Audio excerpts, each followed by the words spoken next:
Namaste students, welcome back to 11th physics class. So அப்போ நம்ம last கிளாஸில் என்ன டாபிக்மா பார்த்துருந்தோம், இனர்ஷியல் ஃப்ரேம்ஸ் அப்படின்னா என்னென்னு பார்த்துருந்தோமா. ஸோ அதை ஒரு தடவை பார்த்துட்டு அடுத்தது நான் இனர்ஷியல் ஃப்ரேம்னா என்னென்னு பார்த்துடலாம். அதுக்கு பாருங்கள், இந்த டயக்ராமை பார்த்தீங்கன்னா தெரியும். ஸோ அதுக்கு முன்னாடி இந்த இடத்துல இருக்குது பாருங்கள், all inertial frames are moving with, இதை அண்டர்லைன் பண்ணிக்கோங்க. All inertial frames are moving with constant velocity relative to each other. இப்போ ஃபார் எக்ஸாம்பிள் ஒரு பஸ் மூவ் ஆகிட்டுருக்கு அப்படின்னா, bus it can move with constant வெலாசிட்டியில் மூவ் ஆகிட்டுருக்கு அப்படின்னா, வித் ரெஸ்பெக்ட் டு கிரவுண்டை பொறுத்து that bus it can move in a uniform constant velocity அப்படின்னு சொல்லலாம். அதே பாருங்கள், if an object appears to be at rest in one inertial frame, இப்போ அதுக்கு என்ன சொல்லலாம், அதாவது ஆஸ் அ பஸ் ஸ்டாண்ட் இருக்குது அப்படின்னா, ஒரு பர்சன் வெளியில் நிற்கிறாங்க அப்படின்னா, அப்போ அந்த ஆப்ஜெக்ட் வந்து என்னது, ரிமைன்ஸ் அட் ரெஸ்ட். அப்போ சொல்கிறாங்க object appears to be at rest in one inertial frame. அப்போ அந்த மேன் வந்து நிற்கிற இடத்த வந்து நம்ம ஒரு இனர்ஷியல் ஃப்ரேம்னு எடுத்துட்டோன்னா, it may appear to move with constant velocity with respect to another inertial frame. அப்போ அந்த மேன் வந்து இது கீழே உள்ள டயக்ராம் பார்த்திங்கன்னா தெளிவாக புரியும். அப்போ மேன் வந்து ரிமைன்ஸ் அட் ரெஸ்ட்டில் இருக்காப்புல. அப்போ அதே ரூட்டில், அதாவது அந்த வேல வந்துட்டு என்னது, ஒரு யூனிஃபார்ம் வெலாசிட்டியில், ஒரு கான்ஸ்டன்ட் வெலாசிட்டியில் ஒரு பஸ் வந்து என்னவாயிட்ருக்கு, மூவ் ஆகிட்டுருக்கு. அப்போ அந்த பர்சன் நிற்கிற இடத்த ஒரு இனர்ஷியல் ஃப்ரேம்னும், அந்த பஸ் மூவ் ஆகுது பாருங்கள், அதை வந்து ஒரு இனர்ஷியல் ஃப்ரேம்னும் எடுத்துக்கிறாங்க. அதை தான் இங்கே சொல்கிறாங்க. All inertial frames are moving with constant velocity relative to each other if an object appears to be at rest in one inertial frame. ஒரு inertial frameல அந்த object வந்து appears to be restல இருக்கிற மாதிரி தெரியும். It may appear to move with constant velocity with respect to another inertial frame. another inertial frameல அந்த object வந்து அந்த ஆப்ஜெக்டில் அந்த பஸ் வந்து என்னது கான்ஸ்டன்ட் வெலாசிட்டியில் மூவ் ஆகிற மாதிரி இருக்கும். ஃபார் எக்ஸாம்பிள் இங்கே கொடுத்துருக்காங்க பாருங்கள், இந்த figure the car is moving with uniform velocity v with respect to a person standing at rest. அப்போ அந்த பர்சன், அதாவது ஸ்டாண்டிங் அட் ரெஸ்ட்னா அந்த பர்சன் வந்து வெளியில் நின்றுட்டுருக்காப்புல, ரிமைன்ஸ் அட் ரெஸ்ட். அப்போ அந்த பர்சனை பொறுத்த அளவுக்கு அந்த பஸ் இல்லை அந்த கார் வந்து என்னவாகுது, யூனிஃபார்ம் வெலாசிட்டியில் மூவ் ஆகிற மாதிரி தெரியுது. on the ground as the car is moving with constant velocity with respect to the person at rest on the ground. So கிரவுண்டை பொறுத்து அந்த கார் வந்து என்னது, மூவிங் ஆகுது constant velocity with respect to a person at rest on the ground. இப்போ both frames with respect to the car and to the ground are inertial frames. ரெண்டு ஃப்ரேம்ஸுமே வந்து as a person and a car with respect to கிரவுண்டை பொறுத்து, as a person remains at ரெஸ்ட்டில் இருக்காப்புல, as அ car வந்துட்டு என்னது, மூவிங்கில் யூனிஃபார்ம் வெலாசிட்டியில் மூவ் ஆகுது. அப்போ இது ரெண்டுமே வந்து என்னென்னு சொல்கிறாங்க, இனர்ஷியல் ஃப்ரேம். ஸோ இப்போ இனர்ஷியல் ஃப்ரேம் அப்படின்னு எடுத்துட்டோன்னா, an object remains at rest or an object moving with uniform velocity, அதாவது கான்ஸ்டன்ட் வெலாசிட்டியில் மூவ் ஆகணும். அப்போ நம்ம அதை என்னென்னு எடுத்துக்கிறோம், இனர்ஷியல் ஃப்ரேம்ஸ் அப்படின்னு எடுத்துக்கிறோம். இப்போ நெக்ஸ்ட்டு பாருங்கள், நான் இனர்ஷியல் ஃப்ரேம்ஸ்.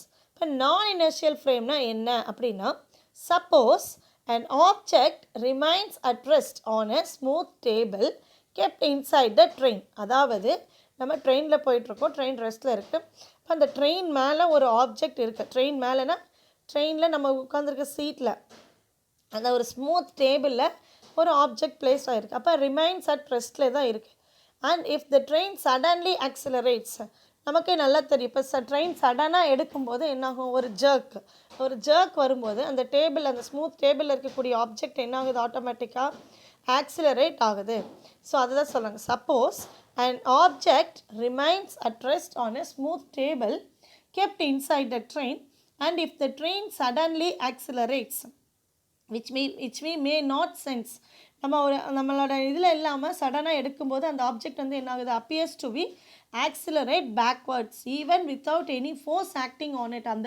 அந்த ஆப்ஜெக்ட் மேலே எந்த ஒரு ஃபோர்ஸும் ஆக்ட் ஆகாத போது அது என்ன ஆகுது, சடனாக ஒரு பேக்வர்ட் புஷ் ஆகுது, ஆக்சிலரேட் ஆகுது. இதுலேருந்து என்ன சொல்கிறாங்க, it is clear violation of Newton's first law as the object gets accelerated without being acted upon by a force. அதாவது அந்த ஆப்ஜெக்ட் மேலே எந்த ஒரு ஃபோர்ஸும் ஆக்ட் ஆகலை ஆக்ட் ஆகாத போது சடனாக அந்த ஆப்ஜெக்ட் வந்து என்னவாகுது, ஆக்சிலரேட் ஆகுது. இதுலேருந்து என்ன சொல்ல வராங்கன்னா, it implies that the train is not an inertial frame. அப்போ ட்ரெயினை வந்து என்ன சொல்கிறாங்க, அதாவது கான்ஸ்டன்ட் வெலாசிட்டி இல்லை the object remains at rest அப்படின்னா தான் we consider as an inertial ஃப்ரேமாக கன்சிடர் பண்ண முடியும்.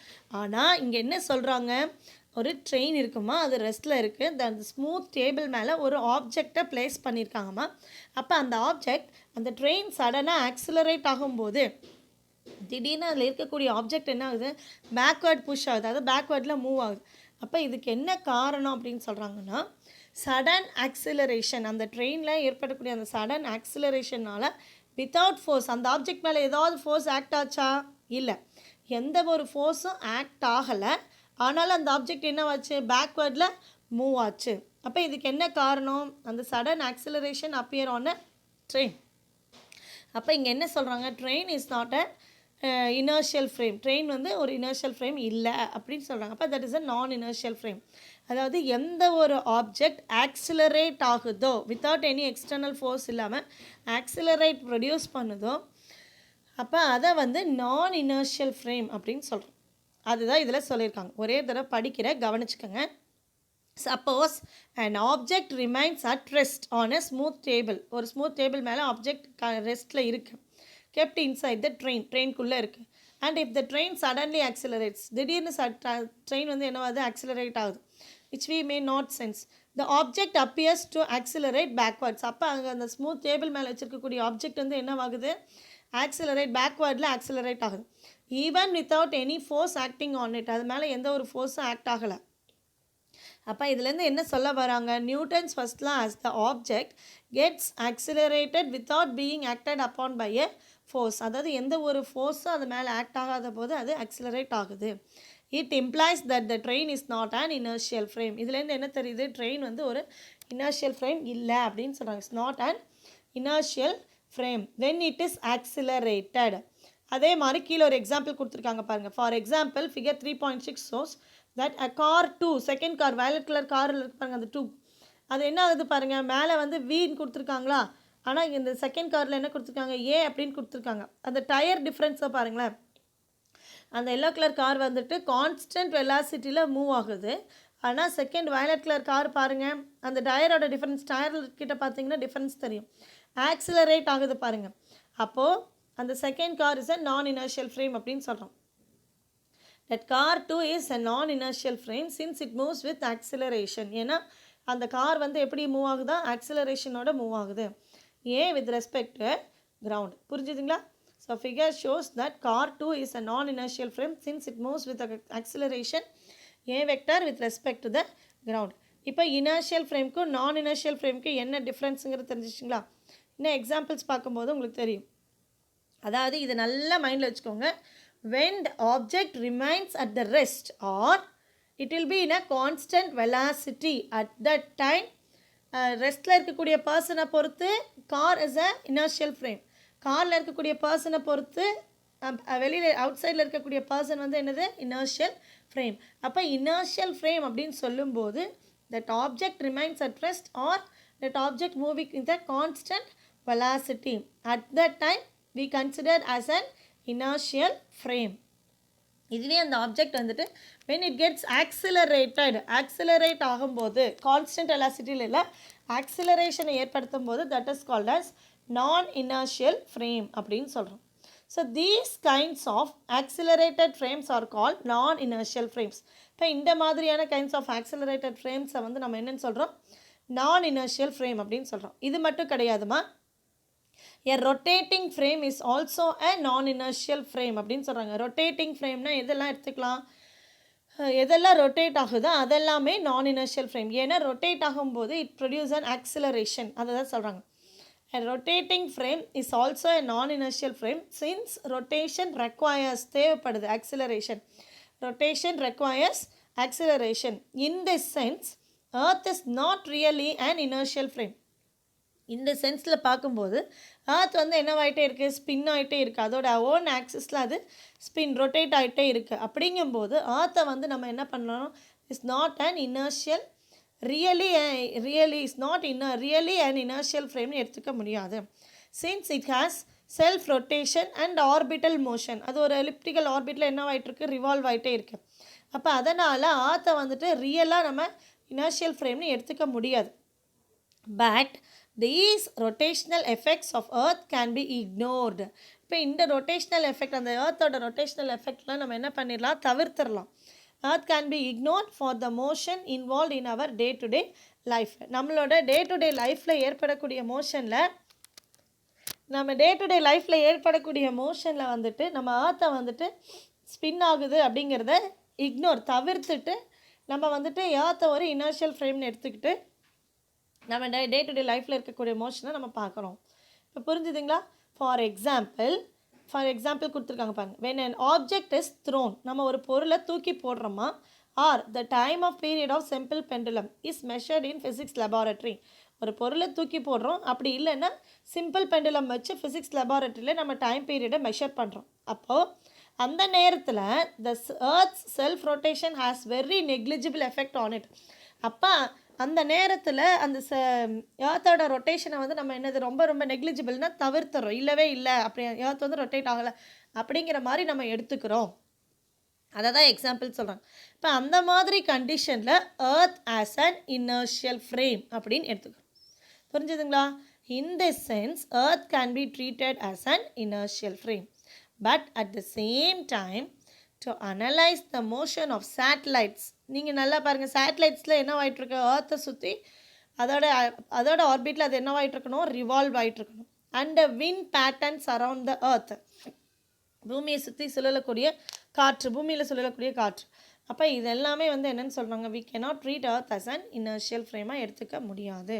since its self rotation has a strong influence on wind patterns and satellite motionக்கும் wind patternsக்கும் earthோட ரொட்டேஷன் தான் காரணமாக இருக்குது. இப்போ புரிஞ்சுதுங்களா இந்த பேராகிராஃபில் என்ன சொல்ல வராங்கன்ட்டு? அதாவது rotating frames and accelerated frames எல்லாமே நான் இனர்ஷியல் ஃப்ரேம் அப்படின்னு தான் சொல்கிறாங்க. அப்படி பார்க்கும்போது earth is not really an inertial frameன்னு சொல்கிறாங்க. பூமியை வந்து நம்ம ரியலாக வந்து நான் இனர்ஷியல் ஃப்ரேம்னு எடுத்துக்க முடியாது. ஏன்னா earth வந்து என்னவாயிட்டிருக்கு, அதோட ஸ்பின், அதோட ஆக்சிஸில் ஓன் ரொட்டேஷன், செல்ஃப் ரொட்டேஷன் ஆகிட்டே இருக்குது. அண்ட் இட்ஸ் ஆர்பிட்டல் மோஷனில் ரிவால்வ் ஆகிட்டே இருக்குது. ஆனால் இந்த ரொட்டேஷ்னல் எஃபெக்ட்ஸ் ஆஃப் earth எல்லாம் நம்ம என்ன பண்ணிடலாம், தவிர்த்தரலாம், இக்னோர் பண்ணிடலாம். For the motion involve in our day to day லைஃப்பில் ஏற்படக்கூடிய மோஷனுக்கு இந்த ரொட்டேஷ்னல் எஃபெக்ட்ஸ் ஆஃப் earth எல்லாம் தவிர்த்தரலாம்னு சொல்கிறாங்க. அதுக்கு தான் சில எக்ஸாம்பிள்ஸ் கொடுத்துருக்காங்க. ஏதோ ஒரு ஆப்ஜெக்ட்டை நம்ம த்ரோன் பண்ணுறோம், இல்லை ஒரு ஃபிசிக்ஸ் லெபார்ட்டரியில் நம்ம ஏதோ ஒரு எக்ஸ்பெரிமெண்ட் பண்ணுறோம். இங்கே வந்து சிம்பிள் பெண்டுலம் கொடுத்துருக்காங்க. அந்த டைம்லலாம், அந்த மாதிரியான நேரத்தில், அந்த மாதிரியான மோஷனில் நம்ம earth-ஐ வந்து இனர்ஷியல் ஃப்ரேம் தான் எடுத்துக்கிறோம். ஏன்னா அதோட செல்ஃப் ரொட்டேஷனை இங்கே இக்னோர் பண்ணிடுறோம். நெக்லிஜிபிள், ரொம்ப வெரி ஸ்மாலாக இருக்கும் அதோட எஃபெக்ட் அப்படின்னு சொல்கிறாங்க. ஆனால் earth வந்துட்டு ரியலாகவே என்னென்னு சொல்கிறாங்க, இஸ் ட்ரீட்டட் ஆஸ் அ, அதே நேரத்தில் to analyse the motion of satellites, wind பேட்டர்ன்ஸ்லாம் அனலைஸ் பண்ணும்போது earth வந்து என்னது, நான் இனர்ஷியல் ஃப்ரேம் தான் சொல்கிறாங்க. we cannot treat earth as an inertial frame since itself rotation has a strong influence on wind patterns and satellite motion. இப்போ தெளிவாக புரிஞ்சுதுங்களா? What is non inertial frame and what is inertial frame? Inertial ஃப்ரேம்ங்கிறது தெளிவாக புரிஞ்சிருக்கு. அடுத்தது Newton second லா. இப்போ இந்த Newton second lock இந்த டயக்ராமை பார்த்தீங்கன்னா உங்களுக்கு தெரியும். இதில் என்ன கொடுத்துருக்காங்க பாருங்கள். ஆஸ் அ வேகன், அதாவது அதில் வந்துட்டு ஆப்ஜெக்ட் இருக்குது, மாஸ் இருக்குது. அதை வந்து ஒரு பர்சன் வந்து என்ன பண்ணுறாங்க, ஃபோர்ஸ் அப்ளை பண்ணுறாங்க. அப்போ வந்து ஃபோர்ஸ் அப்ளை பண்ணும்போது என்னவாகுது, அந்த object it can move. So இப்போ ஃபார் இன்னொரு எக்ஸாம்பிள் சொல்லலான்னா, இப்போது சைக்கிள் விடுங்க, பைக்கு, கார், பஸ், லாரி, இதை எடுத்துக்கலாம், 4 எடுத்துக்கலாமா? இப்போ பைக்கு வந்து ஒரு பர்சன் வந்து புஷ் பண்ணாலே என்னவாயிரும், பைக் ஸ்டார்ட் ஆயிரும் இல்லைங்களா? அப்போ ஏன்னா பைக்கோட மாஸ் வந்து எப்படி இருக்கும், ரொம்ப குறைவாக இருக்குது. அப்போ அதுக்கு ஒரு பர்சன் போதும். இதுவே வந்து கார் அப்படிங்கும்போது we need 2 persons when we push the car. அப்போ அந்த கார் வந்துட்டு ஸ்டாப் ஆகிருக்கு அப்படின்னா அதை ஆக்சிலரேட் ஸ்டார்ட் பண்ணணும் அப்படின்னா காரை புஷ் பண்ணுறதுக்கு எத்தனை பர்சன் தேவைப்படுறாங்க, 2 persons. இதுவே ஒரு பஸ்ஸை வந்து ஸ்டார்ட் பண்ணணும் அப்படின்னா, சப்போஸ் அந்த பஸ்ஸு சடனாக ஸ்டாப் ஆகிடுச்சு அப்படின்னா அதை ஆக்சிலரேட் பண்ணுறதுக்கு எத்தனை பர்சன்ஸ் இருந்தால் அந்த பஸ்ஸை நம்மளால் புஷ் பண்ண முடியும்?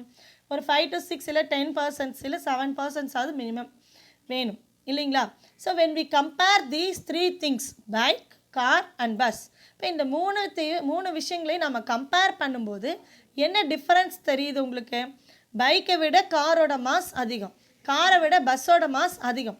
அப்படி அதிக மாஸோட குவான்டிட்டி அதிகமாகும் போது, அதாவது அந்த அளவு அதிகமாகும் போது we need a more force. அந்த இடத்துல வந்துட்டு என்ன தேவைப்படுற?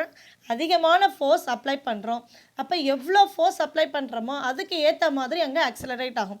இப்போ பஸ்ஸு மூவ் ஆகாமல் இருக்குது அப்படின்னா அங்கே போய் ஒரு பர்சன் அந்த பஸ்ஸை புஷ் பண்ணால் அந்த பஸ்ஸு ஸ்டார்ட் ஆகுமா? கண்டிப்பாக இல்லை.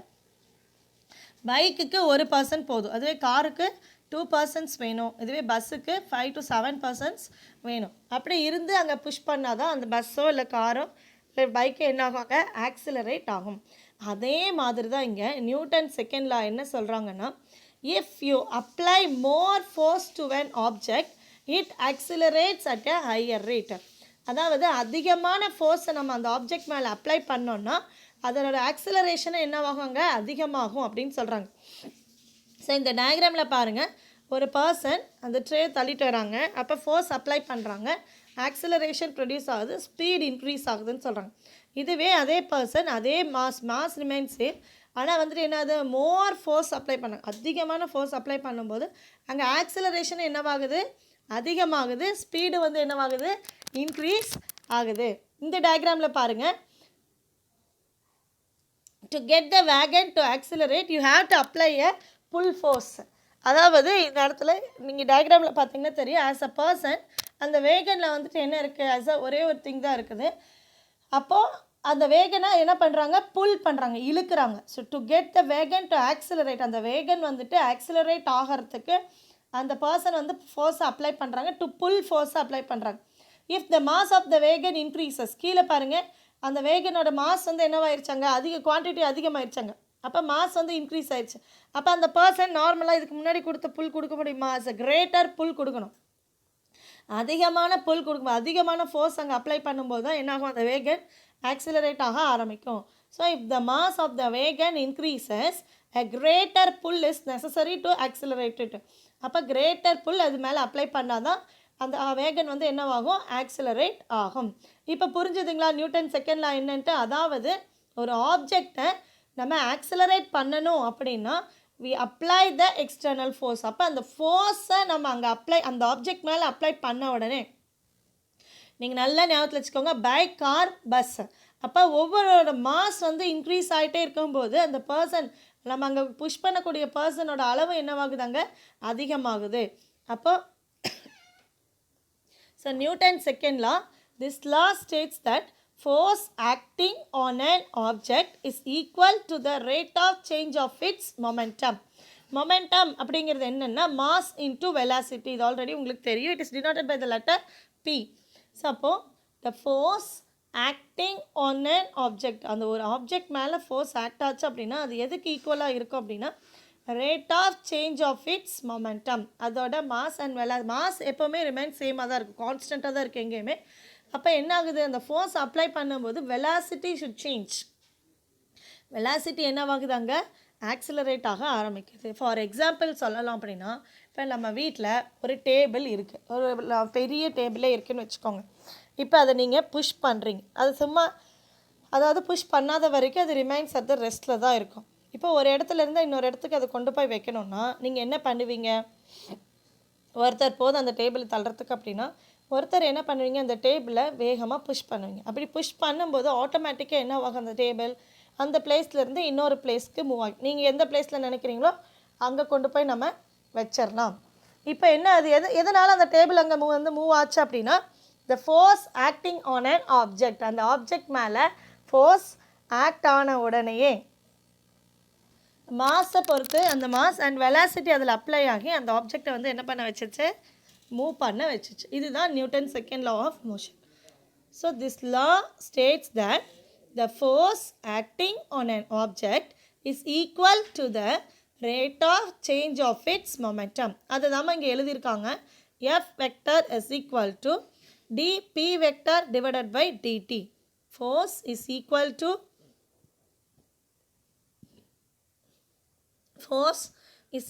to rate of change of d by dt அப்படின்னாலே ரேட் ஆஃப் சேஞ்சுன்னு அர்த்தம். வித் ரெஸ்பெக்ட் டு டைமை பொறுத்து சேஞ்ச் ஆகுதுன்னு அர்த்தம். Rate of change of its momentum. நான் இப்போ சொன்னதே தான் இன் சிம்பிள் வேர்ட்ஸில் whenever the momentum of the body changes, எப்போல்லாம் வந்துட்டு அந்த பாடியோட மொமெண்டம் சேஞ்ச் ஆகுதோ அப்போ அது என்ன அர்த்தம்? There must be a force acting on it, அது மேலே ஒரு ஃபோர்ஸ் ஆக்ட் ஆகிருக்கு அப்படின்னு சொல்கிறாங்க. சிம்பிள் வேர்ட்ஸில் சொல்லணும், எப்போல்லாம் momentum of the body change ஆகுதோ அதோட மாஸ் அண்ட் வெலாசிட்டி, மாஸ் வந்து ரிமைன் சேம் தான், மாஸ் எப்போவுமே மாறவே மாறாது. அதோட வெலாசிட்டி எப்போல்லாம் சேஞ்ச் ஆகுதோ அப்போ என்ன அர்த்தம்? அந்த ஆப்ஜெக்ட் மேலே ஒரு ஃபோர்ஸ் ஆக்ட் ஆகிருக்கு அப்படின்னு அர்த்தம். அதை தான் இங்கே சொல்கிறாங்க. In simple words, whenever the momentum of the body changes, there must be a force acting on it. The momentum of the object is defined as, அப்போ momentumனா என்னன்னு சொல்கிறாங்க, P vector is equal to m into v vector. In most cases, the mass of the object remains constant. எப்போவுமே எல்லா கேசஸ்லையுமே mass வந்து எப்படி remains கான்ஸ்டண்ட்டாக தான் இருக்கும் during the motion. In such cases, the above equation gets modified into simpler form. அந்த above equation modify பண்ணுறோம். என்னது? F vector equal to, அது அப்படியே தான் எழுதுகிறாங்க, d Pக்கு பதிலாக என்னது? m into v vector divided by dt. இந்த இடத்துல மாஸ் ரிமைன்ஸ் கான்ஸ்டன்ட்னோன்னா அதை வெளியில் எடுத்துடுறாங்க. அப்போ என்ன எழுதுவோம்? Balance dv vector divided by dt. நமக்கே தெரியும் dv by dtனா என்னது? Rate of change of velocity is called as acceleration. அப்போ என்ன கிடைக்கும் நமக்கு? dv by dtக்கு பதிலாக என்ன எழுதுவாங்க? m into a vector, that is F vector is equal to m into a vector. This is called as Newton's second law of motion. இப்போ புரிஞ்சதுங்களா? The force acting on an object is equal to rate of change of its momentum. இதுதான் வந்து Newton second law. So in simple வேர்ட்ஸில் சொல்லணும்னா, whenever the momentum of the body changes, எப்போல்லாம் momentum of the body change ஆகுதோ அப்போல்லாம் அது மேலே ஒரு ஃபோர்ஸ் ஆக்ட் ஆகிருக்கு அப்படின்னு அர்த்தம். அப்போ மொமெண்டம் ஆஃப் ஆப்ஜெக்டை வந்து இங்கே எப்படி டிஃபைன் பண்ணுறாங்க? P is equal to mv vector. In most கேசஸில் வந்துட்டு என்னது? மாஸ் ரிமைன்ஸ் கான்ஸ்டண்ட்டாக இருக்கும். அப்போ அதை ஈக்குவேஷன் சிம்பிளர் ஃபார்மில் எழுதும்போது என்ன எழுதுறாங்க? F vector equal to d into mv divided by dt equal to m into dv divided by dt போடும்போது dv by dtங்கிறது என்னது? m into a vector. அப்போ F vector equal to m into a vector. Next பாருங்க, the above equation conveys the fact, என்ன உண்மையை சொல்ல வருது அப்படின்னா, that if there is an acceleration a vector on the body, then there must be a force acting on it. அப்போ அந்த object மேலே acceleration இருந்துச்சுன்னா கண்டிப்பாக ஃபோர்ஸ் அது மேலே ஆக்ட் ஆகும் அப்படின்னு சொல்கிறாங்க. There is an acceleration a vector on the body, then there must be a force acting on it. This implies that if there is a change in velocity, then there must be a force acting on it. அப்போ இதுலேருந்து என்ன சொல்ல வராங்க? வெலாசிட்டியில் change இருந்துச்சுன்னா force அது மேலே act ஆகுது அப்படின்னு சொல்கிறாங்க.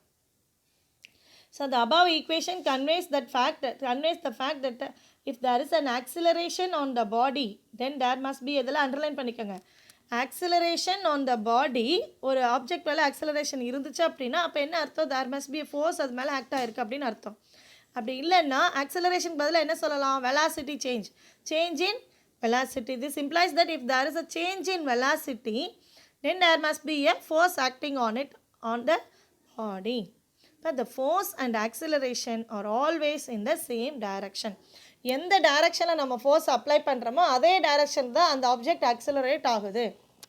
அதை தான் சொல்கிறாங்க, the force and acceleration are always in the same direction. So Newton's second law was a paradigm shift from Aristotle's idea of motion. So according to Newton, the force need not cause the motion. என்ன சொல்கிறாங்க? according to Newton படி force வந்துட்டு அந்த motion, அந்த object move ஆகணும், motion ஆகணும்னா force வந்து அதுக்கு காரணம் இல்லை. So according to Newton, the force need not cause the motion but only change in motion. அந்த ஃபோர்ஸ் வந்து என்ன பண்ணுது? மோஷனை சேஞ்ச் பண்ணுது அப்படின்னு சொல்கிறாங்க.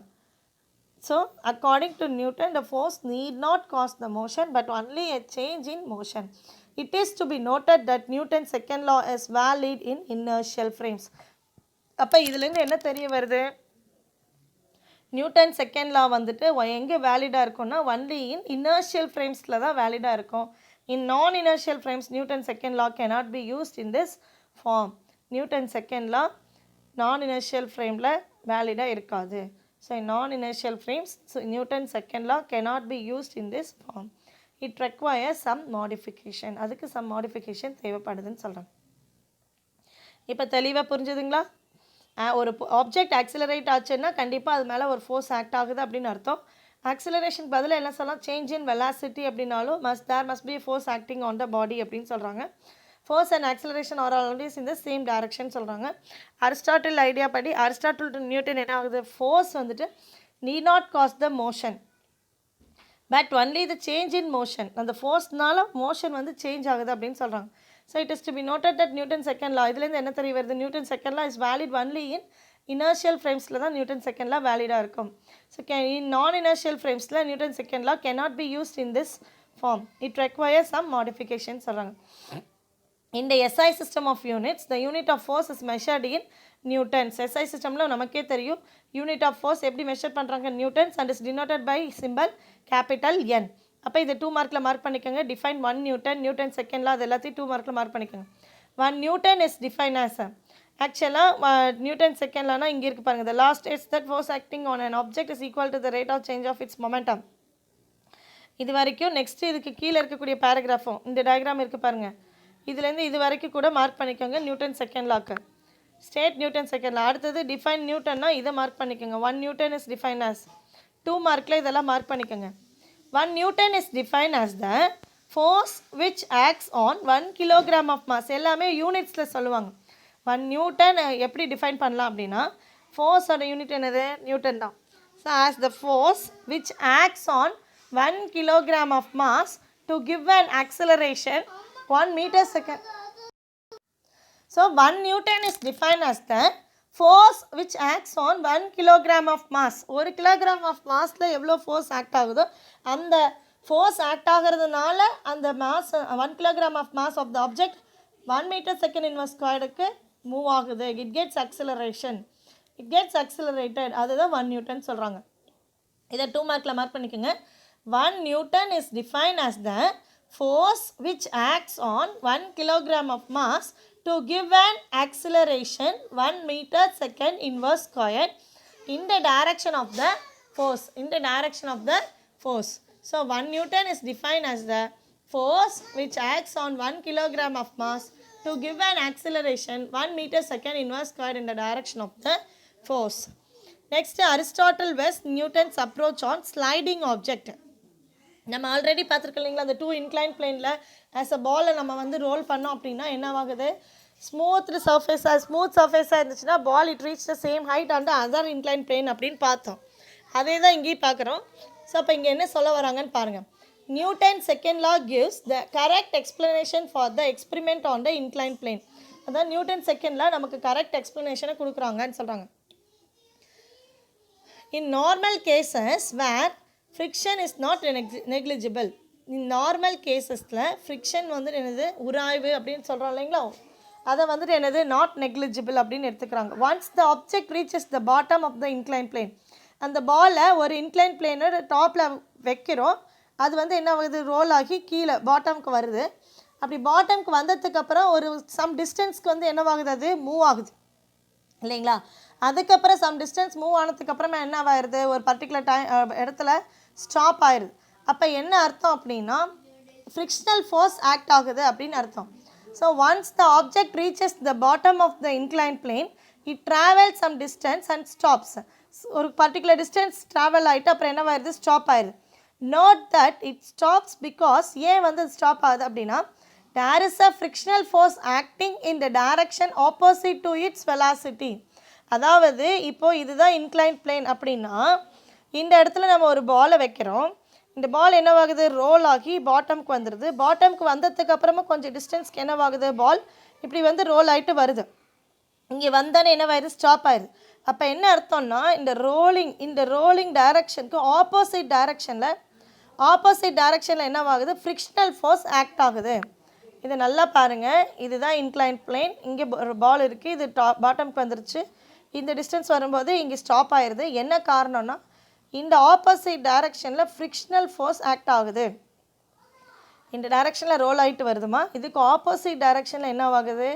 இந்த தரைக்கு மேலே ஒரு ஃப்ரிக்ஷனல் ஃபோர்ஸ் ஆக்ட் ஆகி இந்த ஆப்ஜெக்டை ரெஸ்ட் பொசிஷனுக்கு கொண்டு வருது. இதுதான் நியூட்டன் செகண்ட் லாவோட கான்செப்ட். அதை தான் இங்கேயும் சொல்கிறாங்க. Note that it stops because there is a frictional force acting in the direction opposite to its velocity. அதோட velocityக்கு opposite directionல frictional force act ஆகுது. அப்போ it is this frictional force that reduces the velocity of the object. அந்த frictional force தான் அந்த ஆப்ஜெக்டோட velocity என்ன பண்ணிடுது, கம்மி பண்ணிவிட்டு அந்த ஆப்ஜெக்ட் கம்ஸ் டு ஜீரோக்கு கொண்டு வந்துடுது. ஸோ ஆப்ஜெக்ட் டு ஜீரோ, அதை தான் சொல்கிறாங்க பாருங்க, force that reduces the velocity of the object to zero and brings it to rest. அதை வந்து ரெஸ்ட்டுக்கு கொண்டு வந்துடுது அப்படின்னு சொல்கிறாங்க. இப்போ புரிஞ்சுதுங்களா இந்த பேராகிராஃபில் என்ன சொல்லியிருக்காங்கங்கிறது? ஒரு தடவை கூட சொல்லிடுறேன். Newton second law gives the correct explanation for the experiment on the inclined plane that was discussed in section 3.1. அந்த inclined plane ஆல்ரெடி டிஸ்கஸ் பண்ணிக்கிறத சொல்கிறாங்க. இன் நார்மல் கேசஸில் where friction is not negligible. Normal கேசஸில் friction வந்துட்டு நெக்லிஜிபிளாக இருக்காது. Once the object reaches the bottom of the inclined plane. இப்போ miss diagram draw பண்ணி காமிச்சா இல்லைங்களா? ஸோ அப்போ இந்த பால் ரோல் ஆகுது, பாட்டம்க்கு வந்ததுக்கப்புறம் சம் டிஸ்டன்ஸ் மூவ் ஆகுது அண்ட் ஸ்டாப் ஆயிடுது. என்ன காரணம் அப்படின்னா, it stops because there is a frictional force acting in the direction opposite its velocity. அதோட வெலாசிட்டிக்கு ஆப்போசிட் டைரக்ஷனில் உராய்வு ஏற்படுறதுனால அந்த ஆப்ஜெக்ட் என்னவாயிருது, இட் கம்ஸ் டு ரெஸ்ட் அப்படின்னு சொல்கிறாங்க. It is this friction force that reduces the velocity of the object to zero and brings it to rest. As per Aristotle's idea படி என்ன சொல்கிறாங்க, as soon as the body reaches the bottom of the plane it can travel only a small distance. Aristotle idea படி பாட்டமுக்கு வந்தோடனே கொஞ்சம் தூரம் மட்டும்தான் அது move ஆகுது அண்ட் ஸ்டாப்ஸ். அதுக்கப்புறம் அது ஸ்டாப் ஆயிடுது. என்ன காரணம்னா, there is no force acting on the object அப்படிங்கிறது அரிஸ்டாட்டிலோட ஐடியா. இந்த இடத்துல இது அண்டர்லைன் பண்ணிக்கோங்க. அரிஸ்டாட்டிலோட ஐடியா என்னது, அந்த ஆப்ஜெக்ட் மேலே எந்த ஒரு ஃபோர்ஸும் ஆக்ட் ஆகலை அப்படின்னு சொல்கிறாங்க. Essentially he did not consider the frictional force acting on the object. Aristotle வந்துட்டு அந்த ஃப்ரிக்ஷனல் ஃபோர்ஸ் அது மேலே ஆக்ட் ஆகுது அப்படிங்கிறத அவர் கன்சிடர் பண்ணவே இல்லை. அவர் என்ன ஒரே சொல்கிறாரு, அந்த ஃபோர்ஸ் வந்து அந்த ஆப்ஜெக்ட் மேலே மறுபடியும் ஒரு ஃபோர்ஸ் ஆக்ட் ஆகலை அப்படிங்கிறது அரிஸ்டாட்டிலோட ஐடியா. நியூட்டனோட ஐடியா என்னது, ஆக்சுவலாக அந்த பாட்டமுக்கு வந்ததுக்கப்புறம் சம் டிஸ்டன்ஸ்க்கு அப்புறமா அந்த ஆப்ஜெக்ட் ரெஸ்ட் ஆகிறதுக்கு காரணம் அந்த ஆப்ஜெக்ட் மேலே ஆப்போசிட் டைரக்ஷனில் ஃப்ரிக்ஷனல் ஃபோர்ஸ் ஆக்ட் ஆகுது. அதனால தான் அந்த object it comes to rest அப்படிங்கிறது நியூட்டன்ஸ் லாவோட ஐடியா. புரிஞ்சுதுங்களா? இப்போ அரிஸ்டாட்டில் வந்துட்டு என்ன சொல்கிறாரு, அந்த ஆப்ஜெக்ட் பாட்டம் வந்ததுக்கு அப்புறமா அந்த ஆப்ஜெக்ட் கொஞ்சம் தூரம் டிஸ்டன்ஸ் வரைக்கும் மூவ் ஆகுது. அதுக்கப்புறம் அந்த ஆப்ஜெக்ட் மேலே எக்ஸ்டர்னல் ஃபோர்ஸ் ஆக்ட் ஆகலை. அவர் வந்து இந்த ஃப்ரிக்ஷனல் ஃபோர்ஸை கன்சிடர் பண்ணவே இல்லை. So essentially he did not consider the frictional force acting on the object. புரிஞ்சுதுங்களா? இதோட அப்ரோச் வந்து நெக்ஸ்ட் பேஜில் கொடுத்துருக்காங்க பாருங்கள்.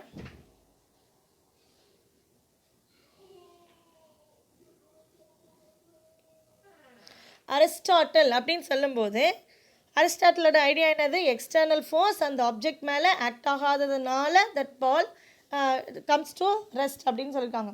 ஸோ அரிஸ்டாட்டிலோட ஐடியா என்ன சொல்லியிருக்காங்க பாருங்க, external force needs to be applied to move and object. அந்த ஆப்ஜெக்ட் மூவ் ஆகிறதுக்கு மறுபடியும் மூவ் ஆகிறதுக்கு எக்ஸ்டர்னல் ஃபோர்ஸ் தேவைப்படுது வித் கான்ஸ்டன்ட் வெலாசிட்டி v அப்படின்னு சொல்லியிருக்காங்க. அதான் external force needs to be applied to move and object with constant velocity v. So F external and v. Net force அப்படின்னு என்னது, எஃப் எக்ஸ்டர்னல் தேவைப்படுதுன்னு சொல்கிறாங்க. அடுத்தது கலீலியோ அண்ட் நியூட்டன் பாருங்கள், there is zero net force, total force அங்கே zero ஆயிடுச்சு அந்த object when it moves with constant velocity v. ஏன் அப்படின்னா ஃப்ரிக்ஷனல் ஃபோர்ஸ் அதில் ஆக்ட் ஆகுது. இந்த இடத்துல கொடுத்துருக்காங்க பாருங்கள், எஃப் எக்ஸ்டர்னல் ஒரு டைரக்ஷனில் இருக்குது, வெலாசிட்டி v அதுக்கு ஆப்போசிட் டைரக்ஷனில் ரெட் கலரில் மார்க் பண்ணியிருக்காங்களா, அது வந்து என்னது ஆப்போசிட் டைரக்ஷனில் ஃப்ரிக்ஷனல் ஃபோர்ஸ் ஆக்ட் ஆகிறதுனால that object it comes to rest அப்படின்னு சொல்கிறாங்க. there is zero net force and the object when it moves with a constant velocity v. so net force equal to 0. So அப்போ இதுதான் என்ன சொல்கிறாங்க, Aristotle, Galileo and Newton's approach அப்படின்னு சொல்கிறாங்க. So அரிஸ்டாட்டிலோடைய external force needs to be apply to move and object with constant velocity. இங்கே என்ன சொல்கிறாங்க, this is zero net force on the object when it moves with constant velocity அப்படின்னு சொல்கிறாங்கம்மா. Next நம்ம பார்க்க போகிற டாபிக் நியூட்டன்ஸ் தேர்ட் லா. அது உங்களுக்கே நல்லாவே தெரியும், every action there is an equal and opposite reaction act on a body. So two different actions act on a body, that is called as a Newton's third law. So consider figure 3.8a. 3.8 எது, இதுதான் 3.8 a diagram பாருங்கள். Hammer வச்சு என்ன பண்ணுறாங்க, ஒரு nail ஒரு ஆணியை அடிக்கிறாங்க. அப்போ இந்த இடத்துல டூ டிஃப்ரெண்ட் ஆப்ஜெக்ட்ஸ் யூஸ் ஆகுதா, ஒன்று வந்து ஹேமர், இன்னொன்று வந்து என்னது நெயில். இப்போ ஹேமர் அடிக்க அடிக்க என்னவாகுது, நெயில் ஆட்டோமேட்டிக்காக உள்ளே என்ட்ரு ஆகுது. அப்போ ஒரு ஃபோர்ஸ் எக்ஸர்ட் ஆகுது, அதுக்கு ஈக்குவலான ஆப்போசிட் ஃபோர்ஸ் எக்ஸர்ட் ஆகி என்ன பண்ணுது, அந்த நெயிலை உள்ளே அனுப்புது. ஸோ அதை தான் இங்கே சொல்லியிருக்காங்க. Consider the figure 3.8a. whenever an object 1 exerts a force on the object 2. இப்போ இங்கே ஹேமருங்கிறது object 1 and நெயிலுங்கிறது அதாவது ஆணிங்கிறது object 2 அப்படின்னு எடுத்துக்கிறாங்க. So whenever an object 1 exerts a force on object 2 F21 vector, then object 2 must also exert an equal and opposite force on the object 1. அதாவது இங்கே பார்த்தீங்கன்னா இந்த டயக்ராமில் hammer வச்சு சுத்தியில் அடிக்கிறோம். அந்த சுத்தியலும் equal and opposite force hammer மேலே ஆக்ட் ஆகுது. ஆனால் நம்ம கண்ணுக்கு அதெல்லாம் தெரியாது. சரிங்களா? ஸோ ஹேமர் வச்சு சுத்தியில் அடிக்கிறோம். அப்போ அந்த அது ஒரு first force exerted an object 2. அப்போ அந்த ஆப்ஜெக்ட் 2 என்ன பண்ணுதுன்னா ஈக்குவல் அண்ட் ஆப்போசிட் ஃபோர்ஸை ஹேமர் மேலே எக்ஸர்ட் பண்ணுது. அந்த டயக்ராமை பார்த்தீங்கன்னா தெரியும். பிளாக் கலரில் ஒரு லைன் மேலேருந்து ட்ரா பண்ணியிருக்காங்க, கீழேருந்து ரெட் கலர் லைன் ட்ரா பண்ணியிருக்காங்களா? ஸோ மேலே இருக்கிறது என்னென்னு சொல்லியிருக்காங்க, F21 வெக்டர், அதாவது 1ங்கிற ஆப்ஜெக்ட் 2ங்கிற ஆப்ஜெக்ட் மேலே ஃபோர்ஸை எக்ஸர்ட் பண்ணுது. F12 வெக்டர் அப்படின்னா 2ங்கிற ஆப்ஜெக்ட் 1ங்கிற ஆப்ஜெக்ட் மேலே ஃபோர்ஸை எக்ஸர்ட் பண்ணுது. புரிஞ்சுதுங்களா? அதுதான் இங்கே சொல்லியிருக்காங்க. So object 1 hammer exerts a force on the object 2 nail. Then object 2 nail என்ன பண்ணுது, must also exert and equal and opposite force on the object 1 F12. அதான் சொல்கிறேன், ஹேமர் மேலே ஃபோர்ஸை எக்ஸர்ட் பண்ணுது. These forces must lie along the line joining the two objects. இந்த ரெண்டு force ஒரு லைன் ஜாயினிங்கை ஏற்படுத்துது. These forces must lie along the line joining the two objects. அப்போ அந்த ஈக்குவல் அண்ட் ஆப்போசிட் ஃபோர்ஸஸ்ங்கிறதுனால நம்ம இங்கே ஈக்குவேஷன் எப்படி எழுதுகிறோம், F12 vector equal to minus F21 vector. ஏன் மைனஸ் சைன் போட்டிருக்கோன்னா because equal and opposite. Arrow marks பார்த்தீங்கன்னா தெரியும், டவுன்வர்ட் டைரெக்ஷன் ஒன்று இருக்குது, அப்வர்ட் டைரெக்ஷன் ஒன்று இருக்குது. அப்போ அது ஈக்குவல் அண்ட் ஆப்போசிட் டைரெக்ஷனில் ஆக்ட் ஆகிறதுனால மைனஸ் சைன் போட்டிருக்காங்க. So Newton's third law assures that forces occur as, அதாவது நியூட்டன்ஸ் தேர்ட் லா என்ன அஷ்யூரன்ஸ் கொடுக்குதுன்னா ஃபோர்ஸ் அக்கர் ஆகுது, ஃபோர்ஸ் ஏற்படுத்தணும். Forces occur as a equal and opposite பேர்னா என்னது, ரெண்டு ஆப்ஜெக்ட் மேலே தான் ஆக்ட் ஆகும். ஈக்குவல் அண்ட் opposite pairs மேலே தான் ஆக்ட் ஆகும்னு சொல்கிறாங்க. So Newton's third law assures that the forces occur as equal and opposite pairs. An isolated force on a single force or a single force cannot exist in nature. எப்போவுமே single ஃபோர்ஸாவோ இல்லை isolated தனி ஃபோர்ஸாவோ act ஆகவே ஆகாது. நேச்சரில் இயற்கையாகவே அந்த மாதிரி force இல்லை. ஒரு ஃபோர்ஸ் அப்ளை பண்ணோன்னா அதுக்கு ஈக்குவலான ஆப்போசிட் ஃபோர்ஸ் கண்டிப்பாக ஆக்ட் ஆகும் அப்படின்னு சொல்கிறாங்க. So an isolated force or a single force cannot exist in nature. So அப்போ Newton's third law, இதை மார்க் பண்ணிக்கோங்க 2 மார்க்கில். Newton's third law states that for every action there is an equal and opposite reaction. Here action and reaction pair of forces do not act on the same body but on two different bodiesல தான் அது என்னவாகும், act ஆகும். இது வரைக்கும் 2 மார்க்கில் mark பண்ணிக்கோங்க. Newton's third law states that for every action there is an equal and opposite reaction. So அப்போ action and reaction pair of forces do not act on same பாடியில் எப்போவுமே ஆக்ட் ஆகாது. இங்கே எக்ஸாம்பிள் பார்த்தீங்கன்னா ஹேமர் அண்ட் நெயில் 2 பாடிஸ் இருக்கா. அதே மாதிரி second டயக்ராமில் பாருங்கள் பால் அண்ட் வால், அது 2 ஆப்ஜெக்ட்ஸ் இருக்குது. அடுத்தது கிரவுண்ட் அண்ட் ஃபுட். இப்போ இது என்னது 2 ஆப்ஜெக்ட்ஸ், அதாவது டூ ஆப்ஜெக்ட்ஸ் தான் வேணும். Action and reaction force act ஆகிறதுக்கு here we need only 2 different bodies. அதெல்லாம் சொல்கிறாங்க. Newton's third law states that for every action there is an equal and opposite reaction. Here action and reaction pair of forces do not act on the same body. Action and reaction pair of forces எப்போவுமே same பாடியில் act ஆகாது, but on 2 different பாடிஸில் தான் act ஆகும் அப்படின்னு சொல்கிறாங்க. Any one of the forces can be called as an action force. உங்களுக்கே நல்லா தெரியும், அதில் ஒரு ஃபோர்ஸ் ஆக்ஷன் ஃபோர்ஸ்னால் அதுக்கு ஆப்போசிட் டைரக்ஷனில் ஆக்ட் ஆகக்கூடியது ரியாக்ஷன் ஃபோர்ஸ் அப்படின்னு சொல்லுவோம். So any one of the forces can be called as an action force and other reaction force. So Newton's third law is valid in both inertial and non-inertial frames. So Newton's third law ரெண்டுத்துலையுமே வேலிடாக இருக்குன்னு சொல்கிறாங்க. Inertial ஃப்ரேம்லையும் நான் inertial ஃப்ரேம்ஸ்லையும் வேலிடாக இருக்கும் அப்படின்னு சொல்கிறாங்க. இப்போ புரிஞ்சுதாமா Newton's third law? So இது already தெரிஞ்சதுதான். Every action there is an equal and opposite reaction. அப்போ நியூட்டன்ஸ் தேர்ட் லா எப்போவுமே 2 டிஃப்ரெண்ட் பாடிஸில் தான் ஆக்ட் ஆகும். ஆக்ஷன் அண்ட் ரியாக்ஷன் ஃபோர்ஸஸ் எப்போவுமே 2 டிஃப்ரெண்ட் பாடிஸில் தான் ஆக்ட் ஆகும். ஒரு ஃபோர்ஸை நம்ம ஆக்ஷன் ஃபோர்ஸ்னு எடுத்துட்டோம்னா இன்னொன்று ரியாக்ஷன் ஃபோர்ஸ் அப்படின்னு சொல்கிறோம். இப்போ இது எல்லாமே அண்டர்லைன் பண்ணிக்கோங்க 1 மார்க்கில். Newton's third law is valid in both inertial and non inertial frames. So these action reaction forces are not cause and effect forces. These action reaction forces are not cause and effect forces. It means that when the object 1 exerts force on the object 2, the object 2 exerts equal and opposite force on the body 1 at the same instant. அதே நேரத்தில் object 1 force exert பண்ணுச்சுன்னா equal and opposite force object 2 வந்துட்டு object 1 மேலே force exert பண்ணுது அப்படின்னு சொல்கிறாங்க. இந்த டயக்ராமை பார்த்தா தெரியும். ஃபஸ்ட்டு ஏல என்ன கொடுத்துருக்காங்க, determination of Newton's third law, hammer and nail. அடுத்தது ball and bouncing off the wall. Ball வந்து வாலில் பட்டு என்னவாகுது, பவுன்ஸ் ஆகி நமக்கு திருப்பி கிடைக்கும். Walking on the floor with friction. நம்ம ஃப்ளோரில் நம்மளால் நடக்க முடியுதுன்னா டியூ டு ஃப்ரிக்ஷனால தான். ஸோ இந்த டயக்ராம் பார்த்திங்கன்னா என்ன தெரியும், ஆக்ஷன் என்ன கொடுத்துருக்காங்க, force exerted by the feet on the ground. Reaction force என்னது, force exerted by the earth on the feet அப்படின்னு சொல்லியிருக்காங்க இல்லைங்களா. அடுத்தது வால், அடுத்தது இந்த இடத்துல டயக்ராம் பார்த்துக்கோங்க, F and ball force exerted equal and opposite force exert ஆகுதுன்னு சொல்கிறாங்கம்மா. This is a Newton's third law.